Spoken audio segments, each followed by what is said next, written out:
It is thinking.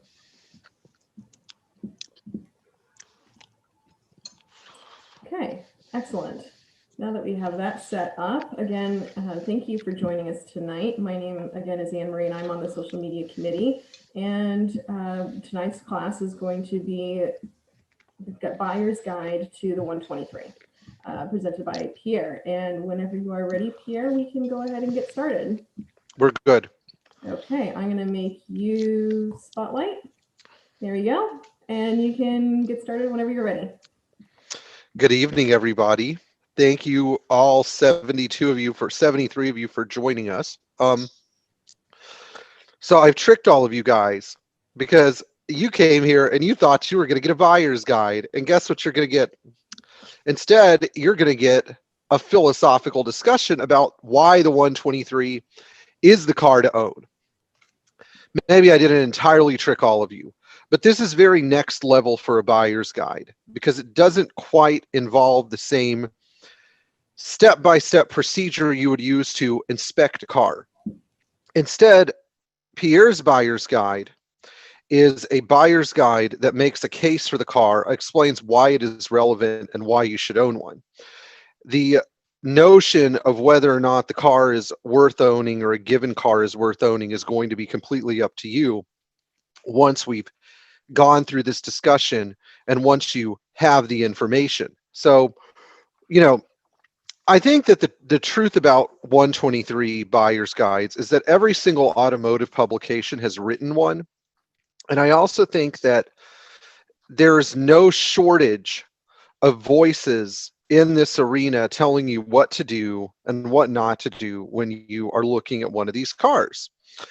And it seems to me that the majority of the people who have written the commercially available buyer's guides, including the buyer's guide in the Star, don't actually own and drive 123 series Mercedes diesels or any 123 series for that matter.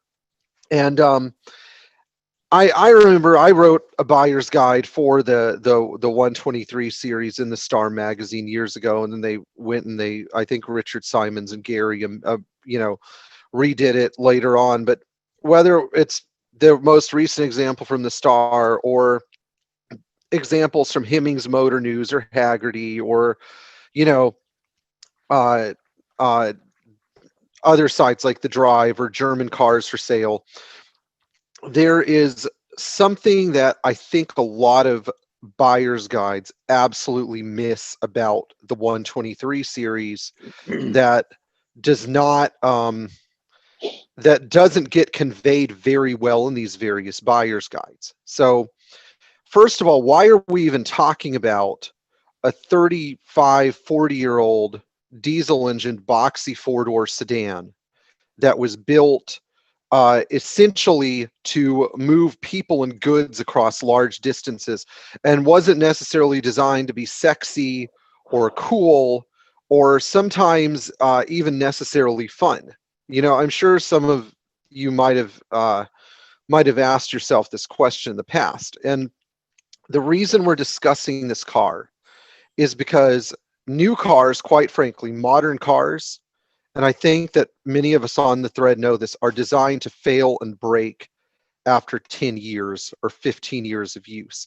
If you can get 20 years of use out of a modern car, then you're probably a little bit like my wife, who maintains her Toyota Camry religiously and drives carefully and doesn't do anything stupid with it, but for the most part, the average car, no matter how hard you work to take care of it, is a 10 or 15-year-old device before things start to go seriously wrong and you start to consider your car in need of replacement. So to summarize what the 123 was, especially the diesel versions, it was the last car that was built to be a completely 100% totally analog car. What do I mean by this statement? Well, if you think about it, the most unreliable system on any automobile is the electrical system. And because the 123 series was designed to minimize the results of catastrophic electrical system failure. It automatically it automatically becomes a stalwart car, a car that is irreplicable, because today you cannot buy a car like this. I think most of you understand this, but may not have necessarily thought about this. The 123 actually belongs in a class of cars that does not exist anymore. It's in a class of cars you can't purchase, and those are cars that have zero dependency on an electrical system. Now, the 123 series diesels are principally what I'm referring to, but even the gasoline models were designed to be minimally dependent on their electrical system. So even if you have a 280E or something, let's say you have an 81 280E and your oxygen sensor control module goes down, the car is still going to run and start and drive. If you have a 300D, let's say you're on a trip and your alternator fails, as long as you don't shut the engine off, the engine's going to keep running, because it has no distributor, no electric fuel pump, no computer to tell it how much fuel to deliver or how much air is going to the system, no electronically controlled emissions control system. Just doesn't have any of that stuff. And that's what makes the car so amazing, that you have this car that has central locking and air conditioning and a sunroof and really great brakes and good handling and a wonderful suspension system and is an incredibly rigid body shell. And then you have this bomb-proof engine with a cast iron head.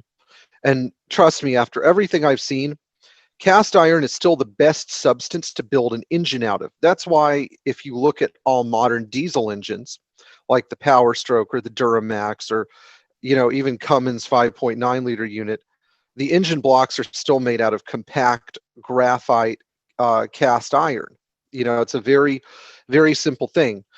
Aluminum is not the forever substance. Cast iron was the original forever substance with engines, and this was displayed later on when Mercedes came out with the 601, 602, and 603 series diesel engines and started making cylinder heads out of aluminum. And guess what parts started failing right away? Cylinder heads, because they were aluminum, and because aluminum does not deal well with diesel combustion. Now, I think there's a growing danger in, we'll just call it our modern car world, where we increasingly see 123 series cars being cut up and modified with, LS conversions. For lack of a better term, we see people getting their hands on these cars that don't have any appreciation for them. Once you start modifying a 123, or at least its drivetrain, like you take, let's say you have a 240D and you take the OM616 engine out and you put in some sort of modern piece of junk American V8 like that 300 TD that recently sold on Bring a Trailer, you automatically make the car irrelevant and boring and normal, because the thing that makes the 123 important is its drivetrain. You cannot have a great car without a great engine. It's just not possible. And I'm not talking about a great car as a historically great car. I'm talking about a car that's great to own and operate and drive and use. I'm talking about a car that is engineered the right way, not a car that's engineered or designed to be sexy or appealing. All that stuff is great, but you can't really use it. That's why I'm not a Ferrari collector, because I like to be able to use my cars. That's why I've always been this huge fan of Mercedes-Benz engineering. And so we have to realize that the idea of modernizing the 123, or considering modernization of the cars, or juxtaposing them with newer cars and saying newer cars are better because they have better passive safety equipment or because they have more horsepower, is irrelevant to the concept of the 123 series. The 123 series is, for lack of a better term, this is a term we millennials use: alpha males, beta males, and zeta males. The 123 is the zeta male. It belongs in a class all by itself. It doesn't care about what other cars have offered or what other cars are doing or how they're advancing. It essentially is by itself an incredible design masterpiece from all angles. And it has the cars were designed with no shortcuts, and no major systems in the car were designed with a weak point. Now, what I'm saying is, if you go look at, let's say, the Mercedes M272 engine, which tends to eat up its camshafts, or you look at, maybe I'll be more relevant. Like if you look at a car like the C63, E63, SL63, AMG, CL63, all these cars have serious engine problems where they eat up their camshaft. So what good is 450 or 500 horsepower when your camshafts are slowly destroying themselves? Another good example would be the modern Blue Tech diesel V6.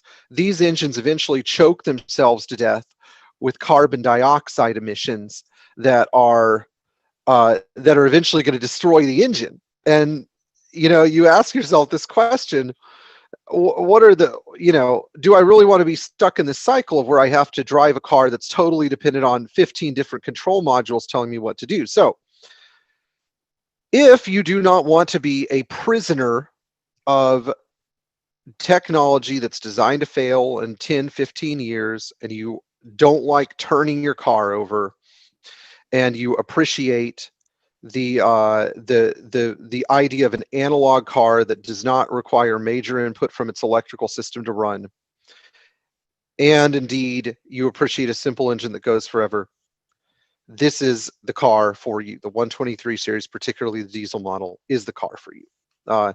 So I know that some of you on here are curious about these cars. That's more who I'm speaking to. I know that that a good chunk of you on here are already 123 owners. Anne Marie, is there any way we could do a survey to see how many people already own a 123 and how many people are curious about purchasing a 123? Yeah, let me see if I can get that put together. Let's see if it'll work this time. Okay, that would be wonderful. By the way, if you're wondering what I'm eating, it's lamb with tzatziki sauce. Oh, that sounds great. It really does. Anyway, so one of the things that I want to start this actual buyer's guide portion with, now that we've established the type of person that would want this car, we have to look at why it's important for us to not follow the mainstream market when buying these things. Now, I think a good chunk of you watch Bring a Trailer. And Bring a Trailer is a lot of fun. Sure, it's a lot of fun to watch. But it is not really a good market barometer. And why I say that is because the cars on Bring a Trailer are designed to reel people in hook, line, and sinker with an absolute maximum bid, who generally think the car is cool, but they also don't understand the value proposition of the 123 to begin with. The 123 is supposed to be an affordable classic. Now, it's good that these cars are picking up in value, but all this to say, you don't have to overpay for one. If you want a nice 300 TD turbo diesel wagon, you don't have to go out and spend $20,000 on a car that claims to have everything done on Bring a Trailer.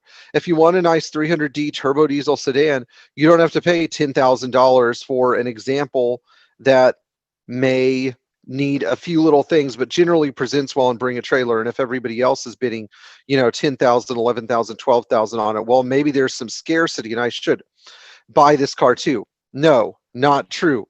There is no scarcity. And I have always told people this. These cars exist. They are out there for people who want them. And you don't have to go to mainstream venues like Hemmings or BAT or Cars and Bids to find one. That's absolutely not necessary. The problem is that people don't want to do any work and they fall for these extremely clean, well-presented cars. So automatically, if you're looking at one of these cars, you cannot fall for the presentation. No. And I see this a lot where people will automatically pay 75% more. I kid you not, 75% more for a car because of presentation. If you look at some of the station wagons, for example, because I know that 123 turbo diesel wagons are a hot commodity. If you go out and you buy one for $5,000 off of Craigslist, and then you go buy one on Bring a Trailer for $20,000 or $25,000. We'll say 25,000 because that seems to be the direction they're moving. About half of the value of the Bring a Trailer car was generated by its presentation, its level of cleanliness, the amount of effort put into the presentation of the vehicle seems to determine the price. And so you automatically have to look at the car and say, am I being seduced by this car's presentation? So now that we've eliminated all these things, where do you actually find a 123 series? Well, by the way, these are some great survey results. So basically 49% of you on here are interested in either buying or acquiring a second 123, which is really a wonderful thing. So seeking one of these cars out, which is the first step to finding the right car, I'm going to offer you 5 different places you can look for a 123 series car and why those places are actually a good option. The number one place I would go is a mechanic repair shop, a foreign car repair shop, because there are foreign car repair shops in every major city, even some small towns. They're all on Google. Like if you're in Austin, JP's Mercedes Repair, or if you're in Memphis, there was a guy in Memphis named Jay Wiley. Jay Wiley is no longer with us, but Jay Wiley had his shop in Memphis. All these places usually are accumulation grounds for older Mercedes. And this is sort of a forgotten concept that you could actually find some of the best cars being sold by people who are in the trade, because they either have one at their shop somewhere or they know somebody. I was in Birmingham on a trip back in 2014. I went to all the Mercedes shops. I counted like 4 300 turbo diesel wagons, and they were all pretty solid cars. The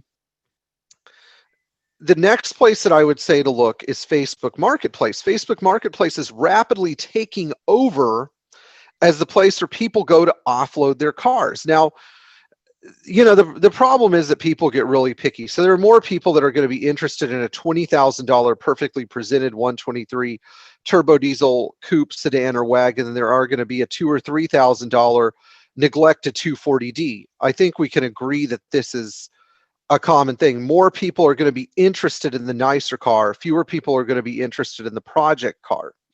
The question is, though, how much of a project is the project car? Well, sometimes you can buy a really nice car on a site like Facebook Marketplace for a lot less than you'd have to pay in the public forum, like an auction, because people think that it's a project, when in reality, the car actually needs to be evaluated so you can make that determination. So evaluating a car based on internet photos is okay if you want to make like a thumb in the wind kind of judgment about the weather. But if you think that a car might be a decent car and you kind of have like a few things to look for, like a few guiding items to look for, then maybe, just maybe, some of the lower priced quote unquote project cars on Facebook or other free sites are worth looking at. I think a third one is within MBCA. If you are part of a car club, you meet enough people and you get to know people who know people, and some of those people happen to have the car you want. So this is called referral network searching, and this is how I find cars for people. When people want a car and they ask me for one, I typically lean into my network of people that I know to see if there is the kind of car that somebody wants for sale available. So this is a method that I think most people don't explore, but it's a lot of fun because you get to build personal relationships, and sometimes you get to go car hunting with people. So even if the car you find isn't that exciting, you still have like sort of the thrill of the chase to remember. And I think that this sort of referral network car search thing is drastically undervalued. Okay, so another method that I really love to use is the I've never come up with a good name for this, but what I am going to tell you might surprise you. Donated vehicles. Contacting charities that regularly receive vehicles as donations for tax write-offs is a great way to find a Mercedes. How do I know? Because I used to work for one of those places when I was in college. I would go around collecting donated vehicles. And some people, because they wanted a tax write-off, they donate the 123 series or other Mercedes they had in their garage for the past 5 or 10 years because they felt they couldn't sell the car, were too lazy to market it. So, you know, whether it's a Salvation Army or a small church or something like Boat Angel or, you know, an organization like the Seventh-day Adventist School here in Central Florida, actually specifically in Apopka, Forest Lake Academy, that's their name. People donate these cars sometimes to charities, and you can buy them very inexpensively. A fifth way that I have found that's a very effective way of finding 123 series cars is the this I guess this way is a little bit difficult to describe as well. But if you know how to do a multifaceted Google search for the right car, you will come across cars and corners of the internet where you didn't think they existed. So we're going to talk about some corners of the internet. Craigslist. Craigslist is known as a place where you can buy just about anything, you know, including R12 Freon, by the way. But there's a site called zoomthelist.com where you can search every Craigslist in the country, every state's Craigslist, for a specific model of car you want. You can be as specific with your search term as you want. Sometimes if you do a search on YouTube, like let's say I type in Mercedes 300D for sale, you could actually do a time-stamped search on YouTube to find cars. And like if I want to see if anybody's posted a Mercedes 123 for sale, in the top right corner there are going to be these little lines on my YouTube page, and I'll click on it. You'd be amazed how many people will post a video of their car for sale on YouTube hoping people will see it. There are other great classifieds too. I mean, I bought cars out of our local Thrifty Nickel. I bought cars that were advertised in MBCA section newsletters.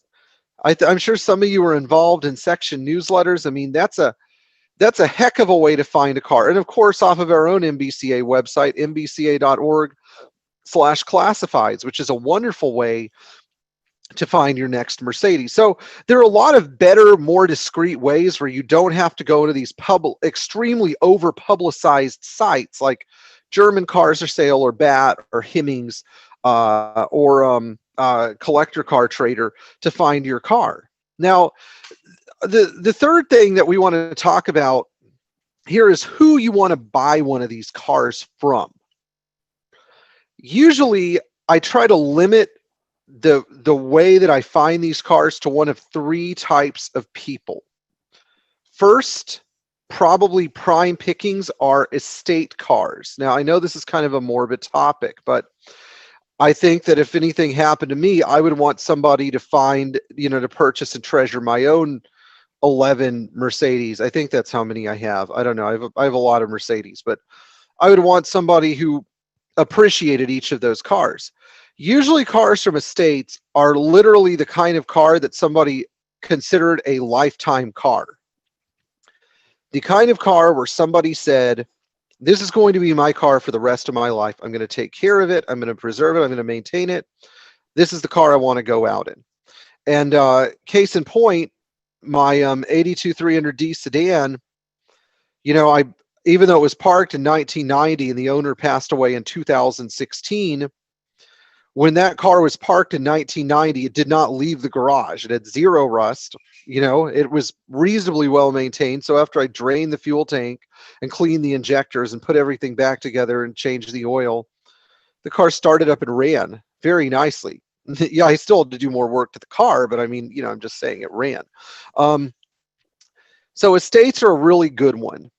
The second entity that you want to purchase a car from is generally a long-term owner that may have to sell the car because something forces them to do so, like they no longer have the ability to drive, or they've lost their they've lost their storage for the car, or their mechanic has closed a shop and they don't want to own the car anymore because they're afraid they can't get it maintained. So these are all relevant reasons for somebody to sell a car. Sometimes you can be the beneficiary of this sort of situation. The third way that you might want to purchase a 123 series car is, or the third type of entity you might want to buy a car from is a mechanic. And here's why. You're not going to get a great car always coming from a mechanic, but you're going to get a good deal. Most people who are dedicated mostly to fixing cars are too busy to sell and market cars. So you may actually end up purchasing a car that, while it does need some work, because contrary to what most people think, the cars at our shops are usually not always in perfect working condition. But most mechanics don't keep total absolute junk around. If somebody who's a mechanic and appreciated these cars saw the car and said, hey, this is worth saving, there's probably something to that. And that's where the that's where the deal comes in. So you might be able to purchase the car for way below market value and do some work on it and end up with a great car. Now, there are some people you don't want to buy a car from, and those people are, I'm going to list them, in descending order. So number one, we're going to start with dealers. Dealers are not all bad.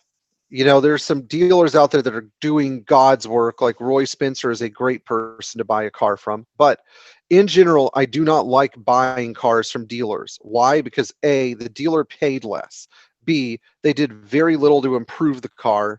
And C, they're trying to maximize their profit. That means A, you're overpaying for the car because they bought the car at what was really a fair price. B, you're not getting the whole story. And C, the car is going to cost you even more after you're done purchasing it because you're going to have to fix all the stuff that they were too cheap to fix, or they took shortcuts in repairing. Enough said. Then the next person you don't want to buy a car from is a person who has basically given up and said, oh, I have this car, I'm going to run it in the ground, I give up. I don't want to do any improvement to it. I don't care. I'm just trying to blow it out. Now, that doesn't mean that all cars that are stuck in this scenario are bad, but it does mean that you should exercise an extreme level of caution when dealing with a type of person otherwise known as the common idiot. This person is typically too stupid to appreciate the virtues of a 123 series, probably shouldn't have owned one in the first place. So in this case, the car needs to be extremely cheap, because somebody who is foolish enough to run a car into the ground should not be fiscally rewarded for doing a quick wax and buff on the car and putting some shiny wheels on it and saying, oh, this is a really great car, here are all my receipts, and you're like, this would have cost me $250 at Pierre Hedary's. Changing shifter bushings, really? You think that's a big deal? Changing tire valve stem caps, is that really that important? Oh, you put a battery in it. Well, congratulations, dumbass, it runs. Okay, great. So one of I think the third person that you really want to try to avoid when you're buying one of these cars is a person who flips cars. These guys may not be dealers, but they definitely buy the car with a profit motive, and they're probably not going to give you the whole story. So anybody who's selling a car to you needs to unapologetically and straightforwardly give you the good and the bad. And trust me, these cars that are being flipped are never going to be junk. There's always going to be somebody who wants them out there. The car you should really focus on purchasing, especially if you have a pain tolerance where you can handle a project car, is the car that is in danger of getting junked. Why? Because nobody is going to make a 123 series car anymore. And if you're like me, and every single rental car you've ever had has left, this is the wrong leg, but has left like a print, because you're 6'4", right where your knee is located, because of its hard plastic center console. suddenly you're just like, man, my 300D is so comfortable. Gosh, it's too bad I can't just rent or buy one of those things. Oops. But I digress. So now that we've talked about the people you should and should not deal with, we're going to talk about the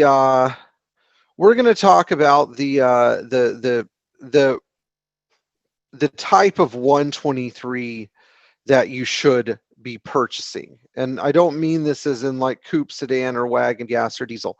I'm talking about what we as MBCA members should be doing to preserve these cars. So some of you, of the 44% of you that said that they were interested in buying one of these cars, some of you are going to want a project car and some of you aren't. I hope more of you than not appreciate the project cars, but the project cars are really where the deals are, because when you're looking at a project Mercedes, there are a couple of basic criteria I'm going to give you now to help you identify when a car is actually a really good screaming deal or not. So let's start with the first one. You want to know what the very first item I look at when I'm checking out a 123 series car is? It is the dashboard. Why the dashboard? Because dashboards crack on cars that have been neglected. But if the car hasn't been neglected and the dash is in good shape and it isn't split wide freaking open in the middle or has 100 million little micro cracks in it or look like it's been baked in the desert sun, I could tell for the majority of its life that car probably had an owner that cared about it. My intuition kicks in and I go,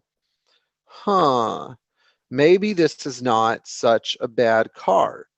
I bet this thing has been in a garage or at least, covered up.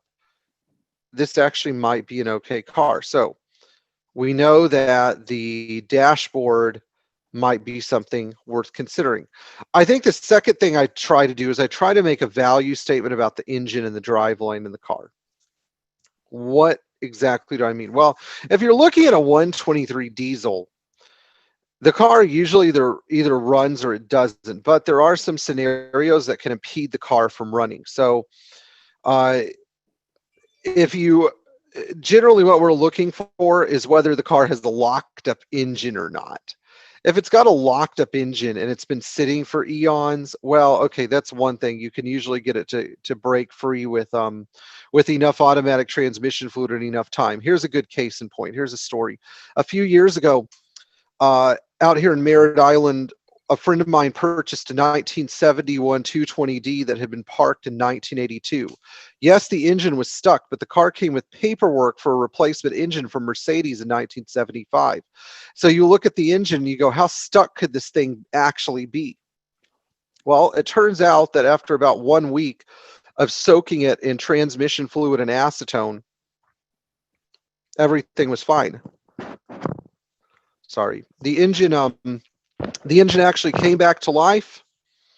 We cleaned the injectors up, put them back together, and the car ran. So, there's something to that. Now, what you're trying to avoid is a car with a blown up engine. Now, I know that some people talk about this thing called an oil cap test, where you take the oil cap off and you see how much blow by the engine has by whether the oil cap dances.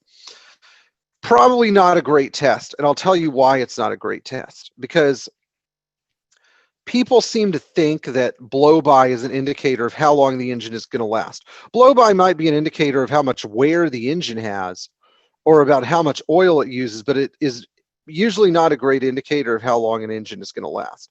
Typically, an engine like this is broken in and is in its happy spot. So I would say that the oil cap test might be a good follow-up for a car that's extremely difficult to start or a car that has nasty oily residue all over the engine, particularly inside the air cleaner. Now, on non-turbo diesels, it's a little bit more relevant than turbo diesels, but something very funny happens with the oil cap test on a lot of these cars.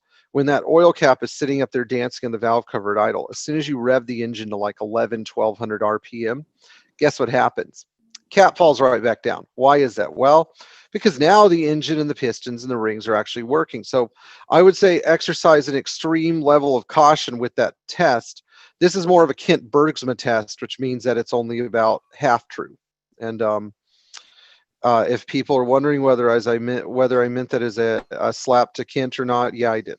Anyway, going on, one of the third things that I try to look for, by the way, to recap on that, it's not necessarily that important whether the car runs or not, as long as the engine isn't stuck. That's what I'm trying to say. A third thing that I really try to look for on these cars, other than rust, I mean, egregious rust, a little bit of rust is okay, but you really want to get underneath the car. So few people, when they buy these cars, they do not look under the car. They don't crawl around and look under the car with a flashlight. If you go underneath the car and you can see tons of rust, then don't buy it. It's rusty. But I think with 123 series cars, people will often get suckered in by cars that have a decent outward presentation, and they don't look at the underside of the car. So, this is really with any Mercedes, but with 123s especially, and other similar Mercedes four-door sedans, a lot of these cars saw winter service, so you have to be very careful about that. But generally, when I go underneath one of these cars and I'm looking at to determine if I should buy it or not, I'm looking for original finishes underneath the car, because cars get painted and stuff like that. That's part of a car's life cycle. It's very common to see 123s that have been painted 2 or 3 times. I'm looking for original body chutes underneath, original brake hoses, original brake lines, original finishes on the metal, original dirt piling up in places. Some oil residue, but not too much oil residue, just to a point where you could say, okay, this car might have had a few leaks, but it was generally well maintained enough to where the owner did not drive it around while it was belching oil out. You start seeing cars that have had undercoating applied by a third party, or, brake and fuel lines that are patched together. These are some things that, are indicative of a car that's led a very rough life in a salty climate, and probably not a great place to start. Okay. Here's a good number 4, and this is kind of a weird one. I look at the wheels. I look to see if the date stamps and all the wheels match. This is particularly true with early 123 series cars. If you have a car that has all of its matching original wheels and a spare in the trunk and a tool kit and stuff like that, that car's probably had only 1 or 2 owners. Generally, people that may have taken great care of it. This is especially useful when you're judging a car that has sat for a really long time. Case in point, this isn't a 123, but we recently helped a friend of ours purchase a 220D 1968, and all of the wheels in the car matched. They were the original wheels. And this was a good indicator to me personally that this car was a good car, that it hadn't been heavily abused. And sure enough, the underside, all the finishes were original. There was no major rust. It did have some engine problems, but it did run well. And I said $2,000, sure, why not? Now, a fourth thing that I really generally try to look for is I try to make sure that the car hasn't been in a severe accident. A fender replacement is good, a hood replacement is okay. What I'm looking for is really poorly performed body work, particularly in the way that the car fits together, like how the hood closes, how the doors close, how the trunk closes, whether or not when you pull back the covers in the rear luggage compartment or start looking around the headlights, whether you could see sloppy, poorly performed, hastily done welds that are holding the car's body together. It's no joy to try to restore a car that was in a serious accident. And personally, I would rather repair rust, than deal with a car that was in a major accident. So what I'm looking for is straightness. I'm looking for virgin metal all throughout the car. I'm not saying rust free. I'm talking about a car that just has not been hit. I think that one of the other things that I'm looking for, and this is sort of hard to describe, is honesty in the presentation of the car. Not a car that looks like it's been cleaned up, but a car that looks like it is just a god honest car, a car that nobody has waxed but has decent paint, a car that nobody has put blingy wheels on to try to make it look cooler than it is, a car that doesn't look like it's had some stupid modern stereo put in it. If you look in the car and you see like an original radio and you see that the owner's manuals are in the glove box, and maybe there's some wear and tear on the driver's seat and on the steering wheel. Um, but you know, generally, like, everything's in decent order, but the car's not super clean. It just seems like a solid, honest car. A lot of the time, you could sort of get a feel for this when you approach the car in person. Gauging this from photos can be a little difficult unless you're like a seasoned 123 enthusiast. But I'm always looking for honest cars, even cars that have been sitting for a very, very long time. Now, we're going to talk about some things to avoid after this. We're going to talk about some big red flags, and red flags are very important when you're looking at one of these vehicles. So let's talk about a few of the red flags. The first red flag that I would like to bring up is whether or not the car has been used as a veggie oil experiment. Now, again, this doesn't mean that it's a bad car, a throwaway car, that it should be crushed or pitched, but what it does mean is that you need to exercise more caution in checking out the engine and the condition of the other things in the car. Why is that? Well, because most people who ran these cars on vegetable oil prized them as one thing and one thing only, and that was as a means of operating a vehicle for free. Yep, that is right. I'm going to repeat that. A means of operating a vehicle for free. So when you're trying to operate a vehicle for free, you're not going to take great care of it. And that was one of the things that I absolutely detested about the veggie oil craze. I remember when I was in college during the veggie oil craze. I mean, it's very good that I did not own a handgun, because I would have sought some of these people out and killed them. But the veggie oil craze, has sort of died off a little bit thanks to falling fuel prices. But we should still be careful about those cars, and we're going to have to do some extra work to sort of reverse all the modifications done to them. Now, a second thing that you need to be extremely careful about are cars that have had body work to mask serious corrosion and rot, especially dangerous corrosion.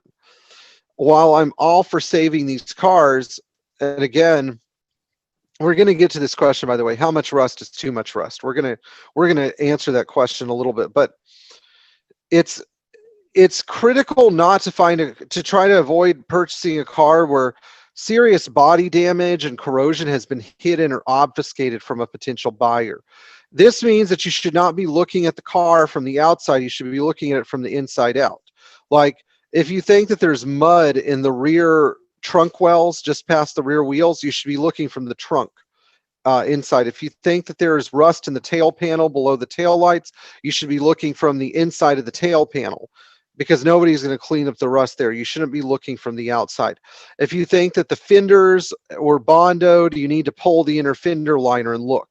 If you think that there might be rust in the battery tray that was bonded or fiberglass, you need to start in the wheel well and look upward, because that's where people usually don't fix anything. So try to approach your investigation of the car by trying to get into the body, so you can look at all the areas where people do tend to take shortcuts.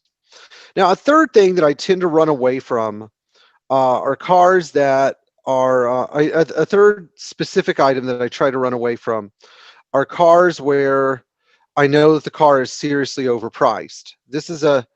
I know this is kind of an open-ended thing, but let's say I find a car with 300,000 miles that needs paint work. Let's say I'm looking at an 85 300D turbo sedan. I'm looking at a car with 300,000 miles that needs paint work, but it's priced at $6,000 or $7,000. It might have worn out seats as well. It might have worn out front suspension. I know that I can buy a better car. So if somebody is overvaluing their car, move on. Find a car that is a better value for the money. That's totally okay. This tends to apply with more expensive cars better.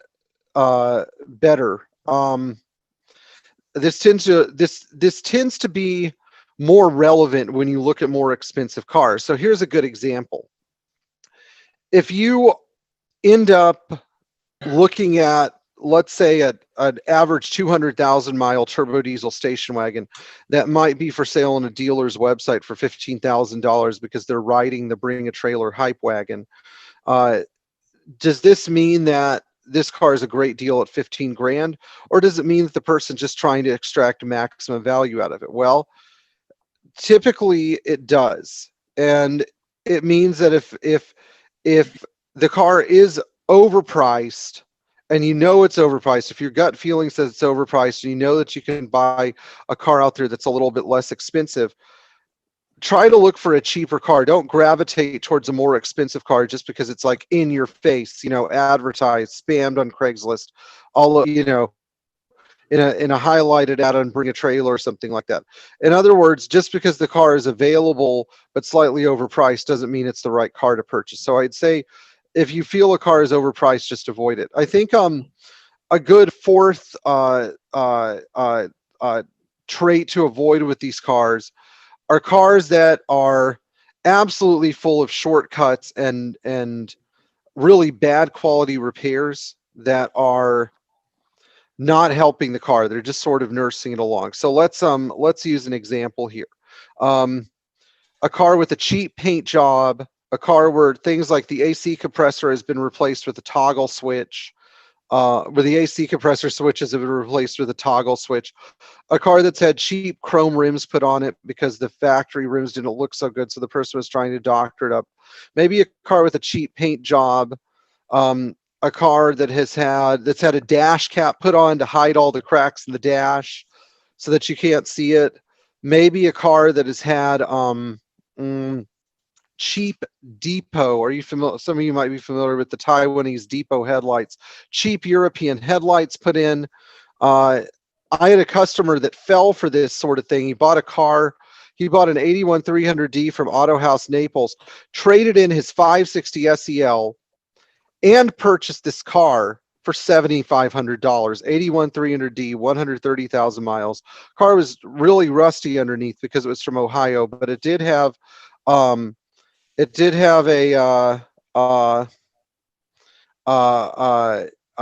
really nice engine. The engine was phenomenal, but I feel bad because he seriously overpaid for this car, and there were a bunch of minor presentation details that just screamed probably not a good idea.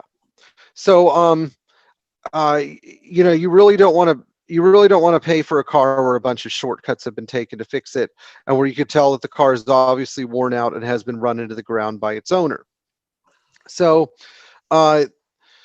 thus being said, now we're going to look at pain tolerance here. Pain tolerance is a term that I use to describe how much work a person is willing to do.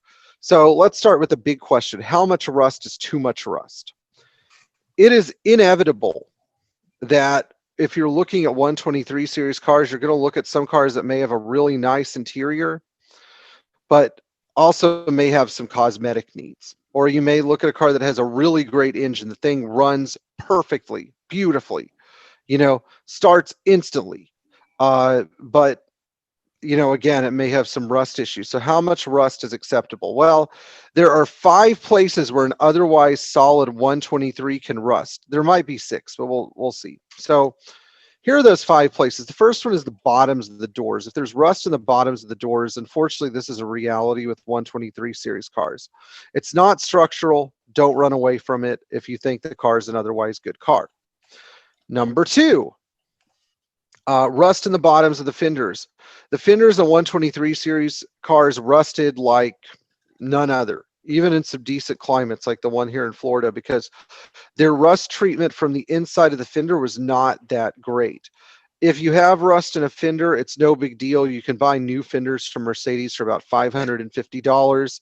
And if that sounds like a lot of money, sometimes there are used fenders out there too, blood parts all over eBay. But the truth is that if you have a 123 series car, it is worth buying the $550 fender, much better than trying to find a decent Nancy, used dashboard. can you come here?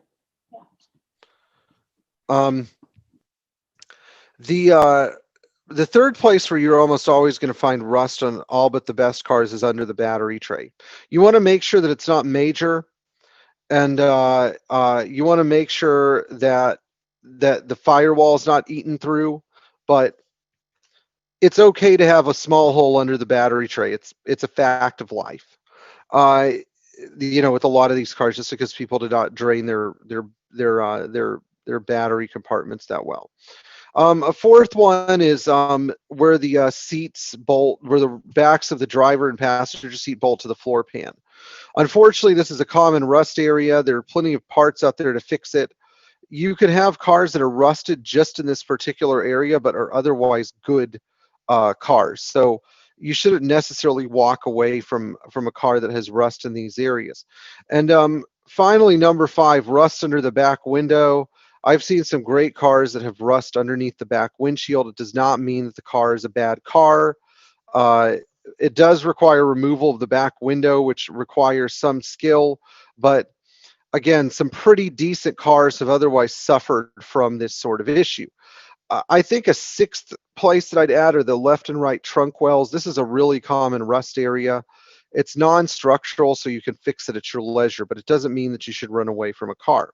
Now, we're going to go over 5 areas where you should walk away if you see rust. I think the first I think the first of these 5 areas is going to be in the is going to be in any structural members of the car's unibody. So structural members are like big, thick, heavy, reinforced steel channeling, and they're underneath the car. And if you start seeing these things rusting from the inside out, then you're in a lot of trouble.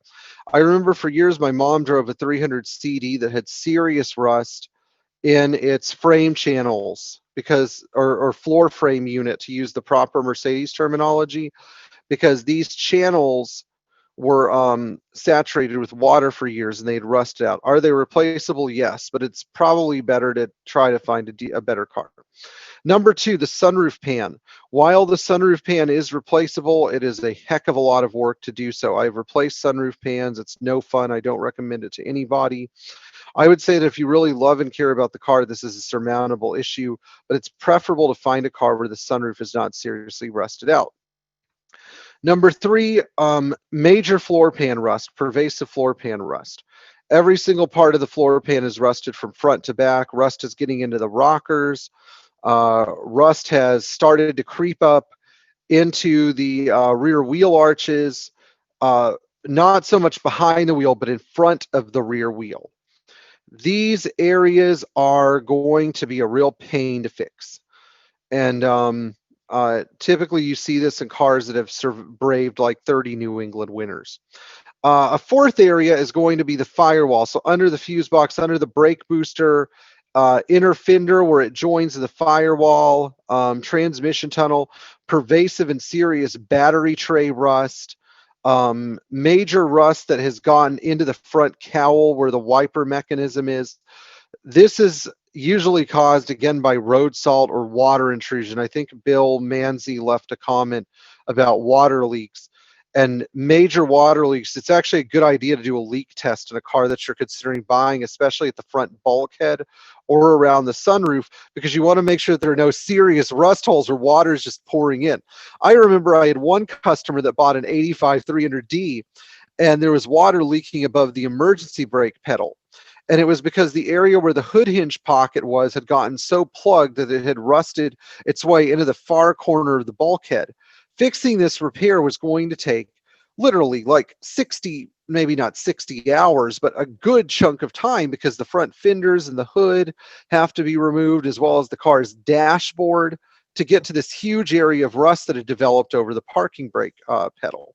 And I think the 5th one that I would really caution against on these cars is if you have major serious rust that that has eaten up the left and right rear wheel well. And we're not talking about the lip, the wheel lip.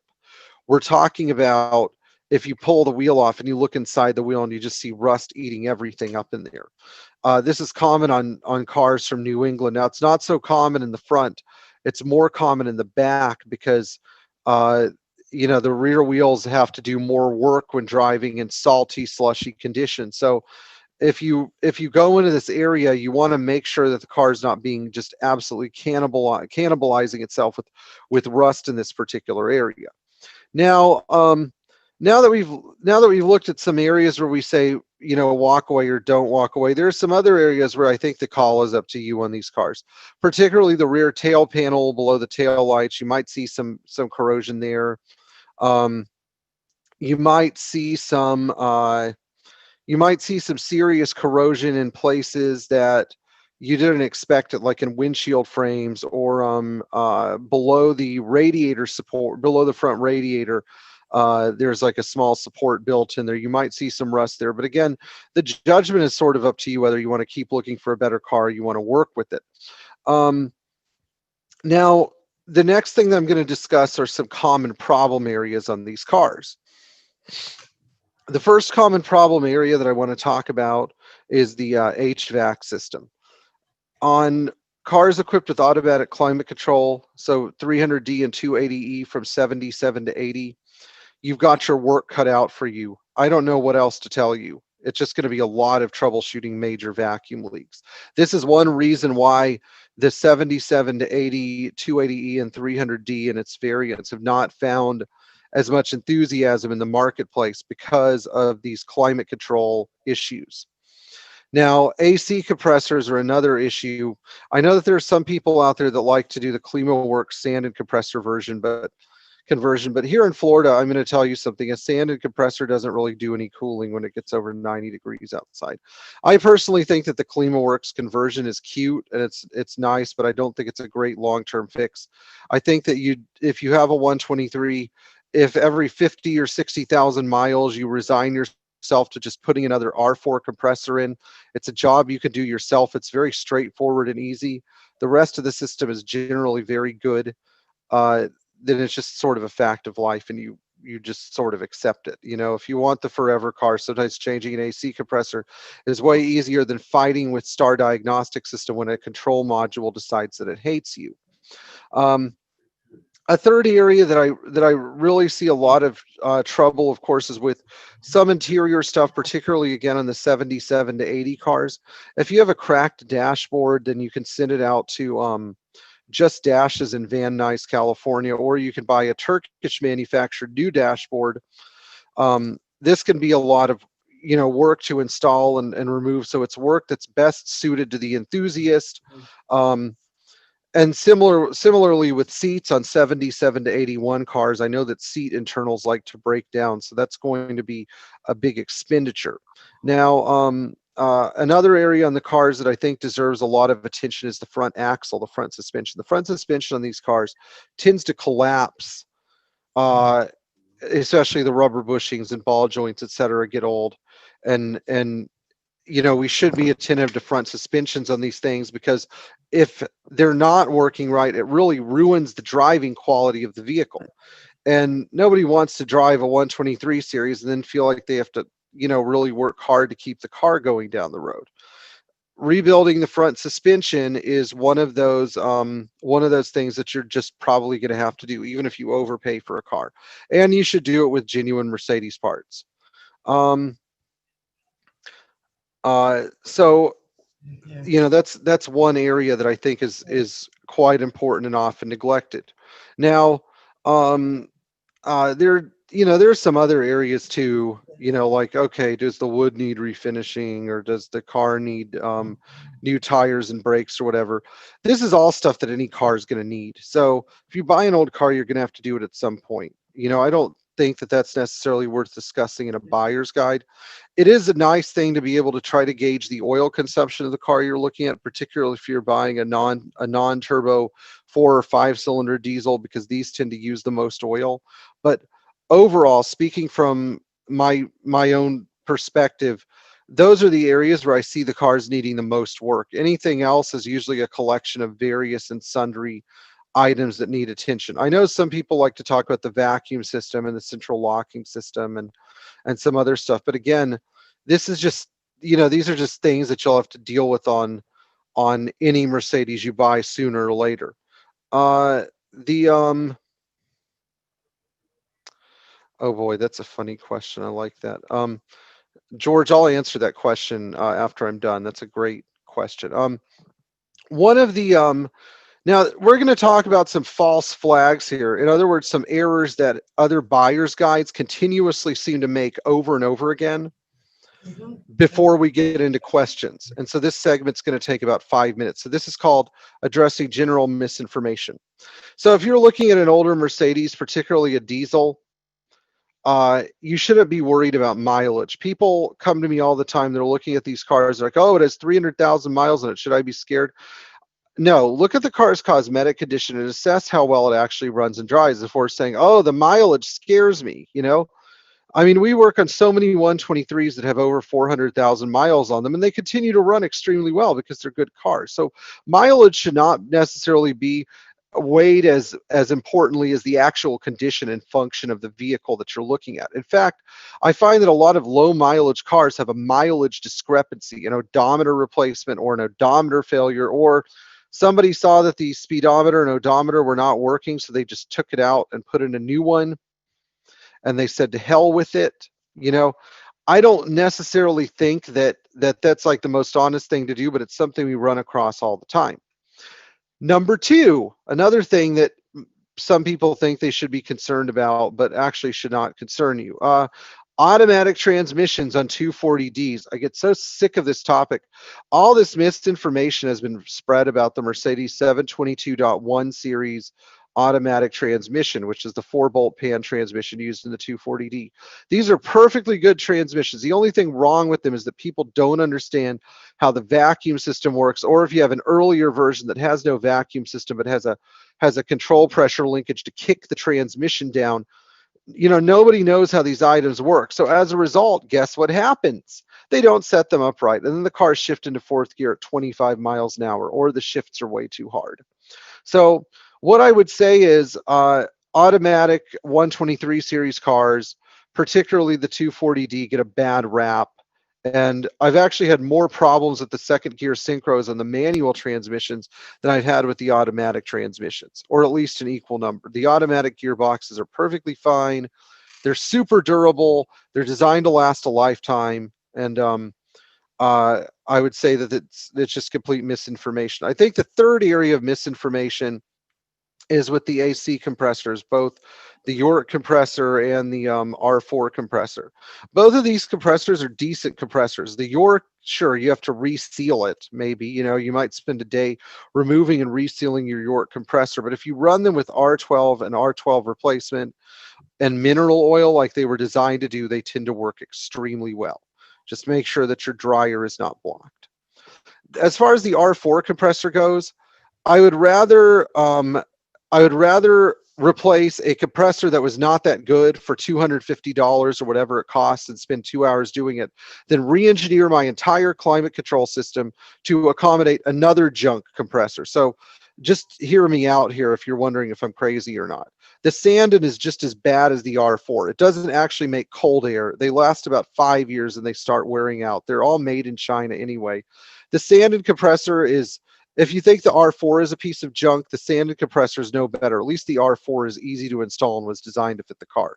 The Sandon isn't designed to fit anything. You know, it was only OEM equipment on cars that were junk out of the box, like the AMC Spirit, or I don't know, maybe you know, other cars that nobody really cares about that much, that nobody discusses on Zoom calls anymore. But I think a fourth item that I think is also really awful misinformation about these cars is the fact that the cars like the 240D are irrelevantly underpowered. If you have a 240D and it's running right, the car will accelerate well with traffic. Sure, you're not going to win any races on a freeway on-ramp. It might feel a little bit underpowered if you're trying to merge into Los Angeles traffic. But for cities where people don't drive like complete idiots, so we can exclude New York, Los Angeles, and Miami, you could drive a 240D anywhere. I drove a 220D for years, and it was fine. You know, and yeah, I was in Florida driving on interstate, so it wasn't, you know, the most horrible thing in the world. I think that the real problem is most people who own the 240D and similar cars never get them to actually shift properly, and they don't adjust their valves and make sure their fuel systems are working so they actually get maximum power out of the engines. Those engines redline at close to 5,000 RPMs. You can rev the engines to 4,500 RPMs between shifts if you need to merge onto a freeway. Do it.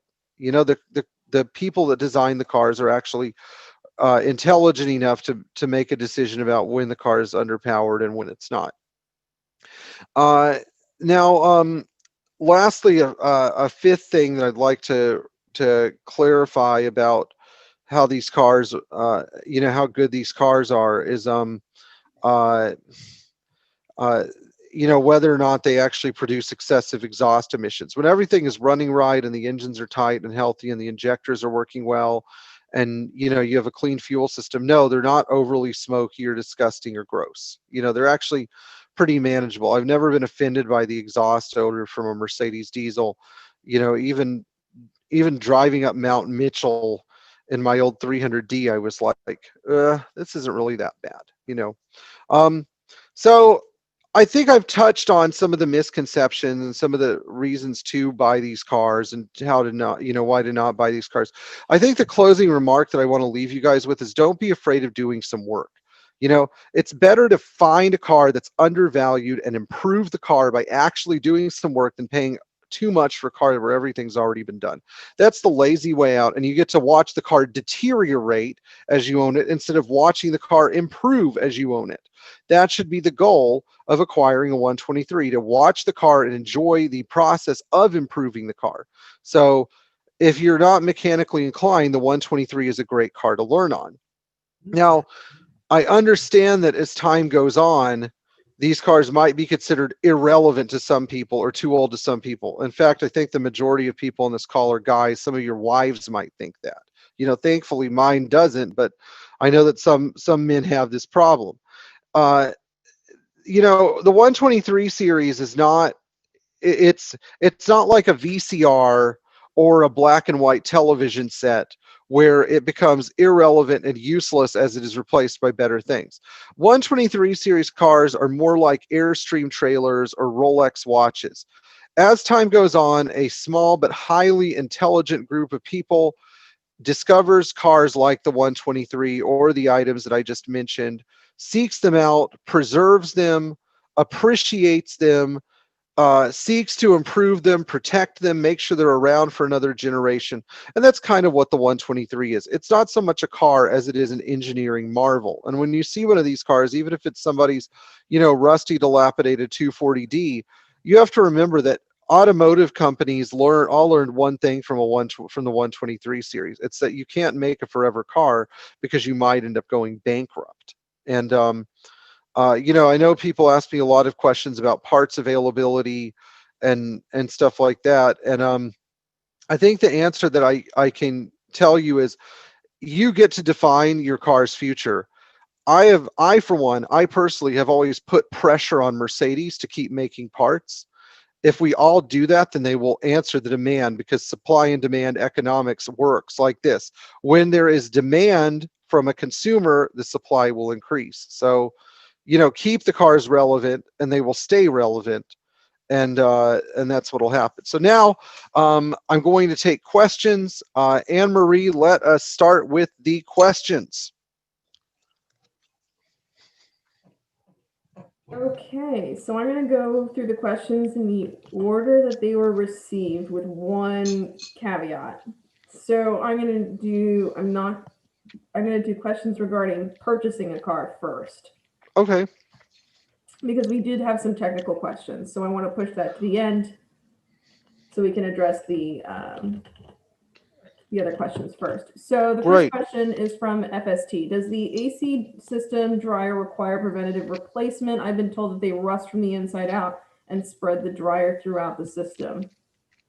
This is only true if a huge amount of AC system moisture enters the system. So I usually replace dryers under 3 criteria. 1, age. 2, whether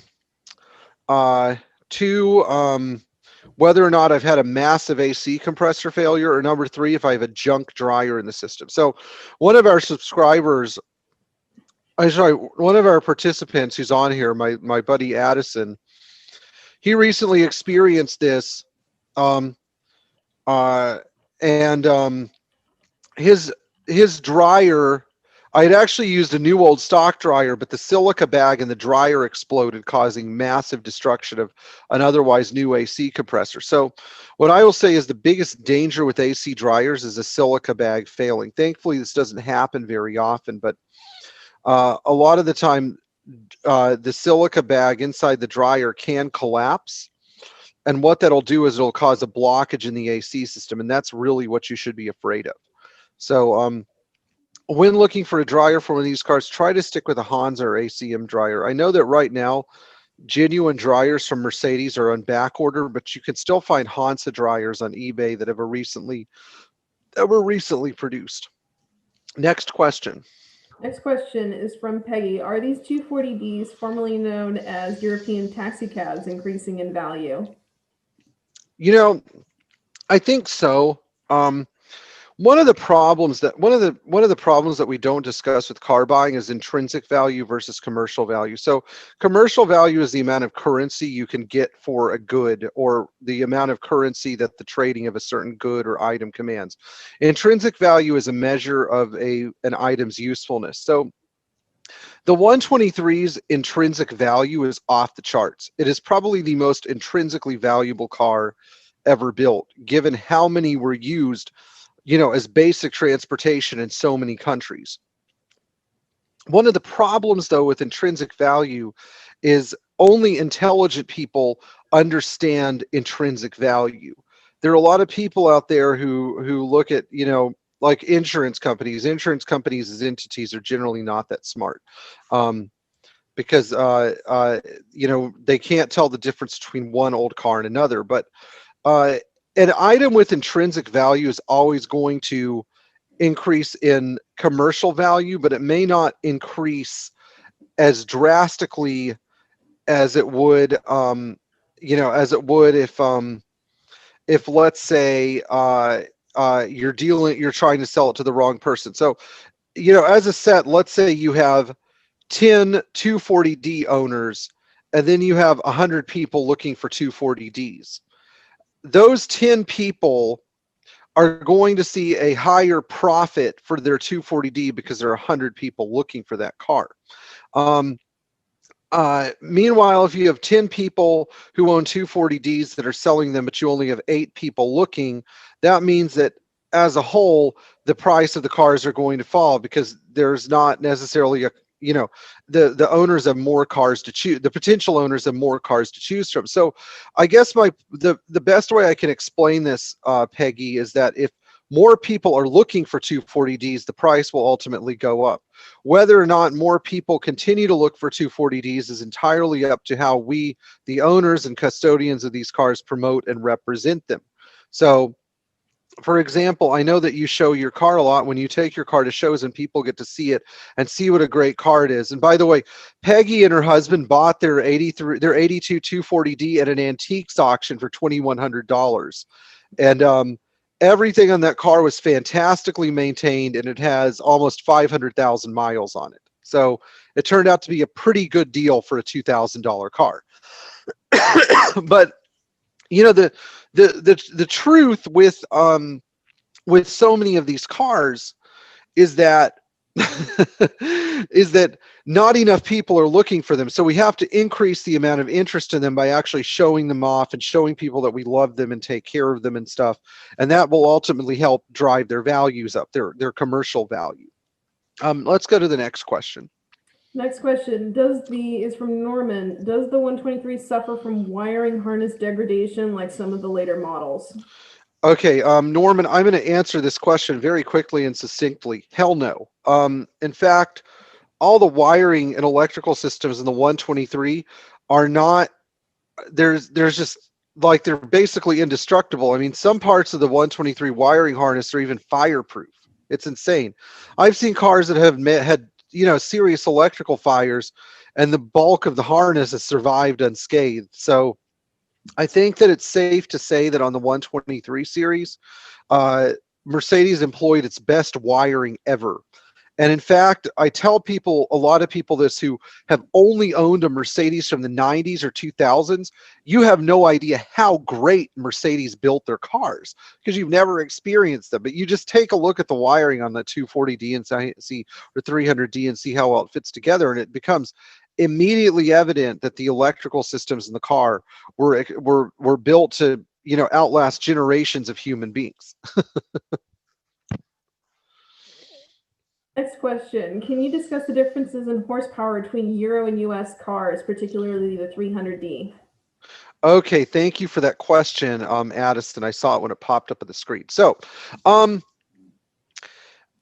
up to a certain point, so early Euro and US 123 series cars had horsepower parity. That meant the horsepower was the same between European and US cars from 1977 to 79. However, in 1980, Mercedes started to outfit its non-turbo Euro market or rest of the world market cars with a different injection pump. It was known internally as the M pump, and in the US we got the MW pump. Now, the M-type pump used injector delivery valves that screwed directly into the pump, whereas our pumps used an injector unit that bolted into the pump.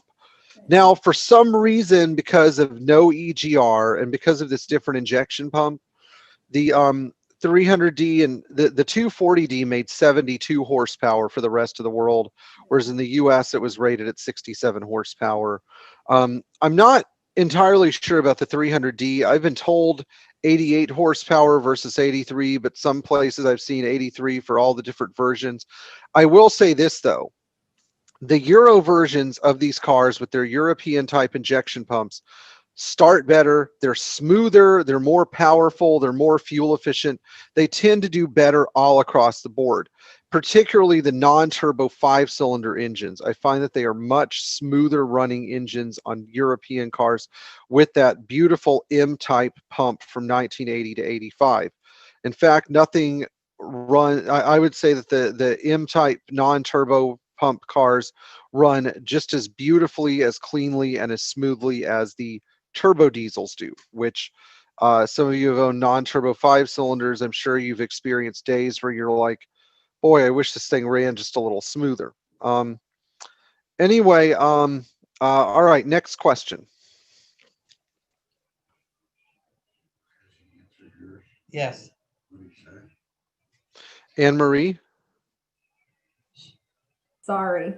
Oh, it's fine. My dog was whining in the background. I was trying to mute myself so you guys Oh, didn't hear her. it's okay. It's fine. Sorry about that. No, that's okay. Let's do this one first, and then we can get to some of the more technical questions. Can you please discuss collectability of gas versus diesel? Yeah, that's a really good question. So, unfortunately, gasoline 123s have been largely ignored, even though they're not bad cars at all. I would say that obviously, because in the United States we are more familiar with the diesels, and because the diesel engine is the greater stalwart of the two. In other words, it's the engine that has proven itself to be the better engine. Of course, it's going to be the better, more well-known car, but it doesn't mean that gasoline 123s are not collectible.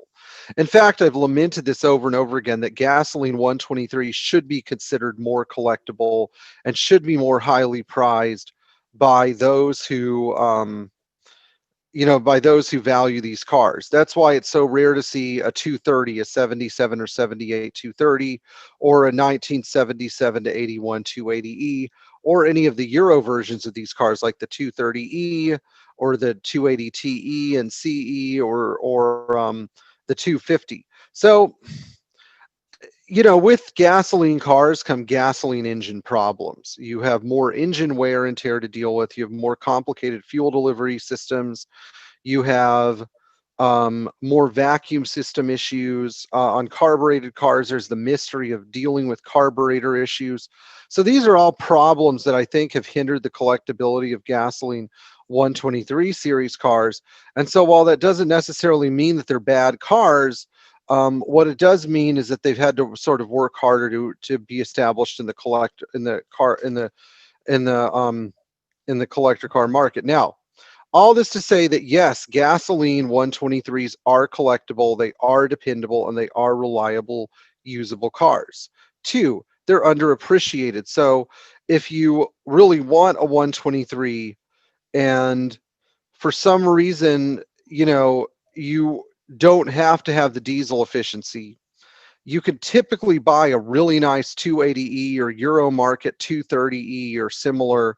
That will win in some areas. Like if you buy a Euro market 230E, you're probably going to get more basic equipment like manual windows and cloth seats or a manual transmission, and there are some perks there. So ultimately, what this means is that you can typically buy more car for less money since they're undervalued and less heavily discussed. And I think number three, it means that you're going to possibly have a more interesting car. I personally find the gasoline 123 cars to be very interesting cars. I think that they're fascinating to learn about and discuss and use and drive. One of my associates who works with me has a 230E, and the other one of my other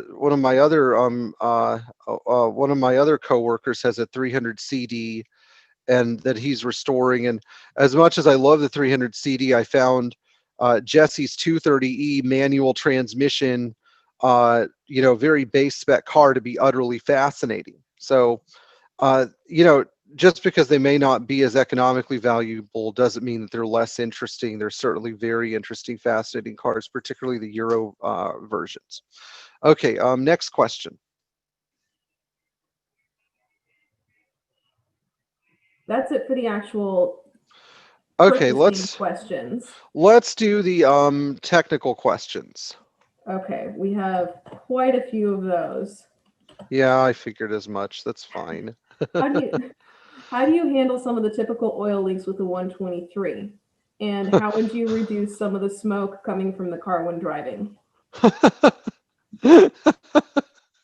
Boy, talk about a question that's going to require a book, a novel. Well, first of all, with oil leaks, you have to start by diagnosing them. So that means that you have to clean the bottom of the engine off and the bottom of the car off completely and start looking at where oil is leaking from. So we're going to assume that this is a 300D turbo or turbo diesel engine car. I usually look at the 6 or 7 main leaking points of these cars, places where they always leak: the valve cover gasket, the engine breather, the lower oil pan gasket, the turbo drain tube seal, the oil filter housing gasket, the oil cooler, the oil cooler hoses, and let's see here. There was one more. The injector primer pump gasket. So I look at all those areas. First, I ask myself, are these areas leaking? Now, second of all, if you have a front crankshaft seal leak, it's probably because somebody tried to do a front crankshaft seal and did not do the job right. So that's a pretty involved job. But again, you can usually tell because the car will be slinging oil out of that area, but they're not known for that. If you have a rear crankshaft seal leak, unless it's really severe, I would leave it alone.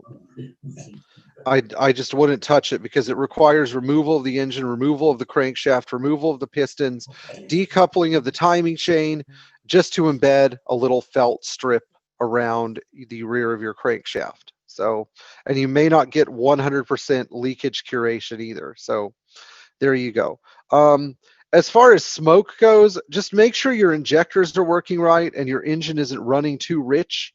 Also make sure that you're doing things like adjusting your valves and you don't have bad valve stem seals. If you replace your valve stem seals, that's a good way to cure some of the excess oil smoke.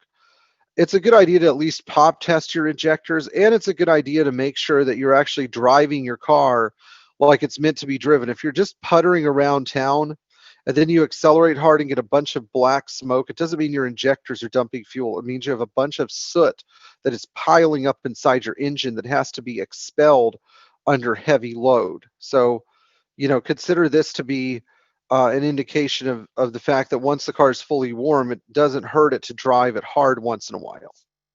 All right, let's go to another questions that won't, another question that might not have like a 5-part answer. Okay, next we have 1979 240D. Glow plugs are in series. Do you recommend changing them to parallel? And if so, what's the best way to do this? That's a great question. I think the series glow plugs worked just fine. The problem is that people are impatient, and I I think that the parallel glow plug system has one major advantage, and that's that only the number 4 glow plug, which is closest to the firewall, usually fails. 9 times out of 10, if the system goes down, it's either because of the fuse in the firewall or the number 4 glow plug. So, no, I don't recommend converting it. And I think that the parallel systems did their job incredibly well. Sure, they took forever, but uh, again, they did a marvelous job of not only I'm trying to choose my words carefully here. Not only getting the car started on extremely cold days, but also being simple and easy to diagnose and simple and easy to service. So, no, I think if you really like your car, then you'll appreciate the glow plug system. I don't even just so you know, I don't even like putting the fast start glow plugs in.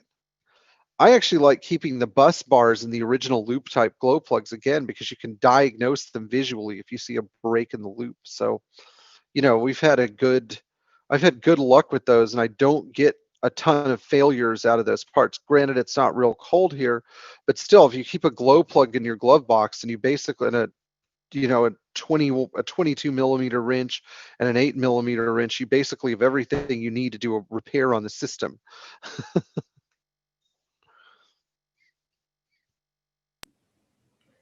Okay, our next question is actually, okay, how do you fix a TAC amp? It's on a 1983 300D turbo.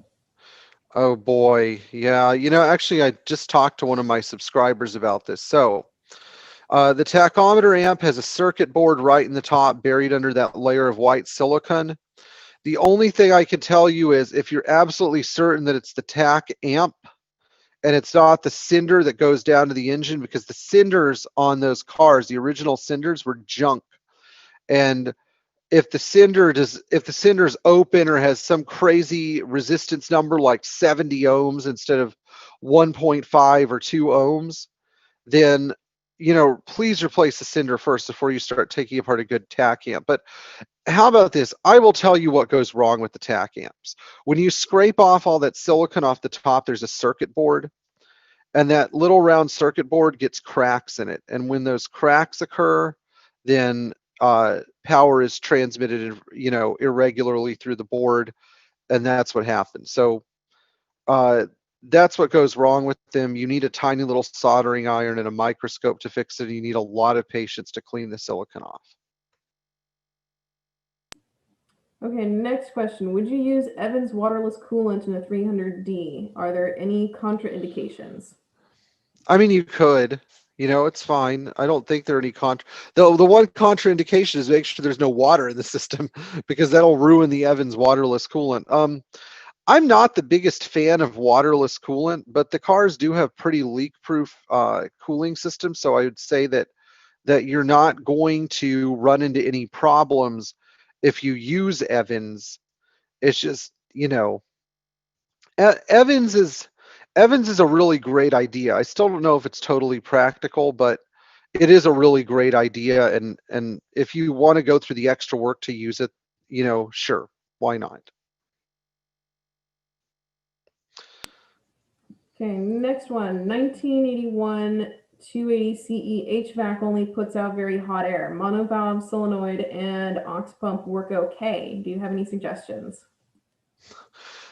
This is an interesting one. Who asked this question? This is Sasan. Oh, Sasan. Okay. All right. Hi, Sam. How are you? So don't be fooled by the person asking the question. He's got all the ability in the world to solve this thing. So, Sam, I'm going to tell you instead what you should be doing to track down the problem instead of asking me for an answer. I don't know if you own an 81 model year electrical troubleshooting manual, but they're all over eBay. You can buy one for about $40. And I think that if you're dealing with a problem like this and you do work on your own cars, which I know you do, I think that arming yourself with the right information is the quickest way to a solution. So in your case, I'd purchase an 81 electrical troubleshooting manual, and I'd start looking at the monovalve and electrical circuits with the automatic climate control to try to figure out why the monovalve is not cycling like it's supposed to. Usually, just so other people on this thread hear this, 9 times out of 10, when I get either maximum heat on, if I get heat all the time except when I'm on maximum AC with these systems, it's because the cabin temperature sensor is broken. So I don't know if that's the problem you're getting, but if you're getting maximum heat on everything other than max AC setting, your cabin temp sensor is probably the issue. And they don't make new ones, but you can buy one from a 126 car and steal the diode inside and solder it into your old sensor, or you could simply plug it into the plug in the dash because the plugs are interchangeable. So I hope that helps. Okay, that's great. Good. Thanks. Thank you. All right, next question. Next, 1983 240D manual with 254,000 miles. Should he do anything with the timing chain? Only if your timing chain has excessive stretch. If you have like 3 degrees of stretch or less, then don't worry about it. Timing chains and diesels don't break unless somebody's tried to put a timing chain in it and hasn't pinged the link the right way. So, again, if it ain't broke, don't fix it. Don't disrupt something that's actually working right. Okay, next, OM617. Should injectors be replaced on age, mileage, or only on condition? 1982 300E turbo running nicely at 53,000 miles. Okay, well, we should probably establish a rule for these Zoom calls, and that's that if you're going to ask a question like this, you should probably be prepared for what kind of answer I'm going to give you, which in this case may not be the most pleasant one. If the car is running well and it is 53,000 miles, your injectors are probably fine unless the car has ingested a huge amount of rust or water. So I would say that, again, this is sort of like doing preventative maintenance on, how would I put this? There's a way that I've got to put this. This is sort of like doing preventative maintenance on a door. Sometimes if the door opens and closes and it shuts well and opens well, then you don't need to take apart the hinges and make sure that their machining tolerances are good. It's another way to put it is it's sort of like doing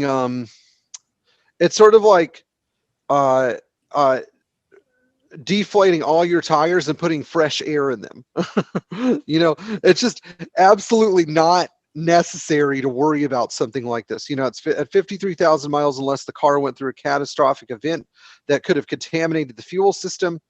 It's just something that I wouldn't be worried about. At 53,000 miles, I'd be worried about other things like making sure that the car actually had its transmission serviced at least once, or making sure that items like control arm bushings are not collapsing due to age. So I'm sorry if my answer came off as a little bit abrasive, but I realize that there's some people out here that do have real problems that need to be addressed. That is it for the technical questions. The last question that we have is from George. Will Pierre be doing a similar event for the W121s, including mid to late year diesels in the series? Oh boy. So just so you guys know, the 121 is the 180D, 190D, 190DB, not the 190DC, because it's a fintail. This is a very tough question to answer, because I want to make sure if I do a topic like this, there's actually reasonable demand for it. So I would say this, George, if you're interested in this sort of thing, get me 15 MBCA members that want to hear that talk, and I'll do it. You know, maybe, or just get as close as you can to 15. I would like to see more interest in those cars because I think that we're not necessarily working hard to save them. And I think that we need to be working a little bit harder, especially because we are the MBCA. After all, if we don't do it, nobody's going to do it. But also because if we look at the 121 series cars as any indication of the future, then we absolutely cannot handle the preservation of 123 series cars the same way that people have handled the preservation of these 120 and 121 series Ponton cars. We can't. It would be a disaster. There just wouldn't be that many left, you know? So if there's one thing that I'd like for everybody in this thread to take away, it's that we have to be preserving these cars for the future.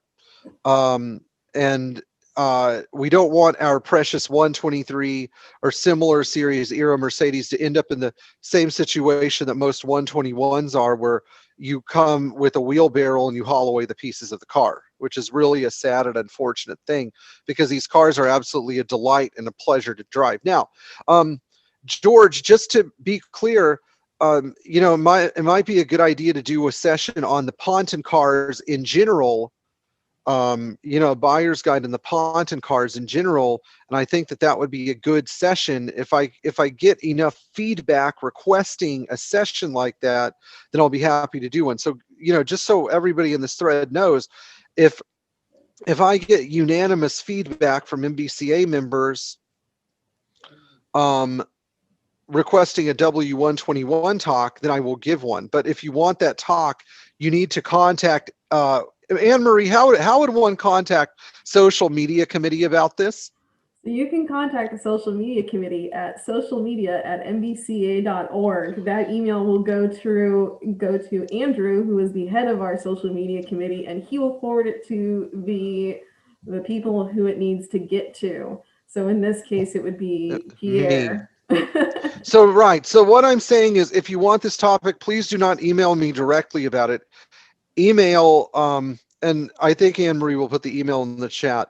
Email the social media committee, which basically, you know, that means that Andrew, Anne-Marie, myself, Meg, Dave, and some other people will see it so that we can make that happen.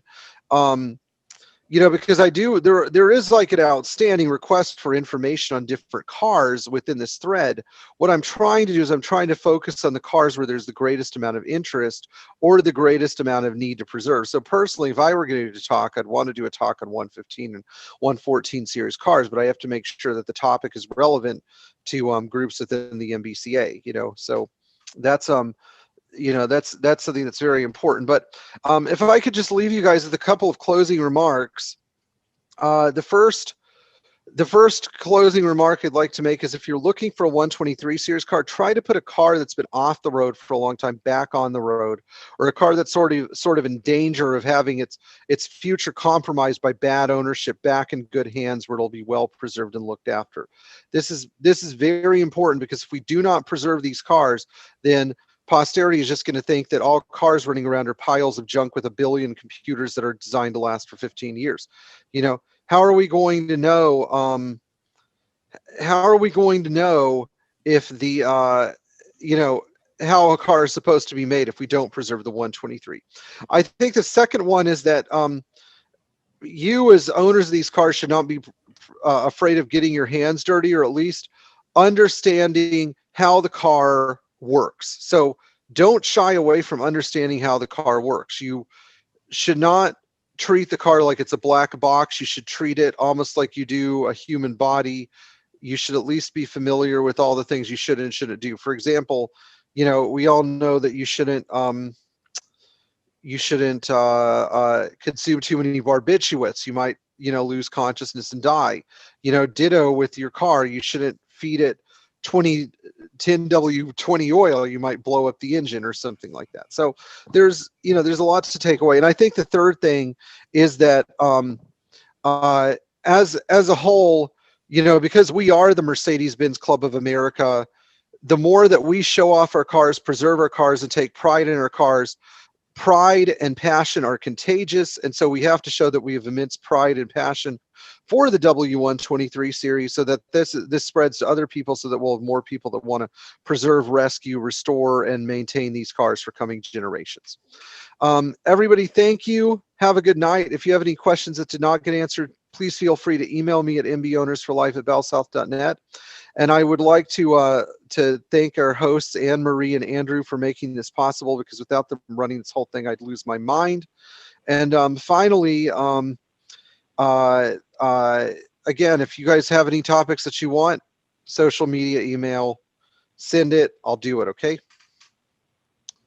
Thank you so much, Pierre. And Thank you, so Pierre. It much, was great. Thank you. Thank you, everybody, for joining us tonight. I know it's getting a little bit late on the East Coast, so we would really like to thank you guys for sticking around with us. Pierre, why don't you start a classic club for classic cars? Okay, Peggy, we could talk about this in a little bit. You have my phone number. Don't turn me on. I know. Okay, all right. We'll talk later. Have a good night, everybody. Have a good night. Thank you. Thank you, Thank Pierre. you. Thank you, everyone, for joining us Thank tonight. you. If you have any topics that you would like to see on a future presentation, or if you know somebody who would like to present a topic, you can email us at socialmedia@mbca.org, and we would love to get in touch with you.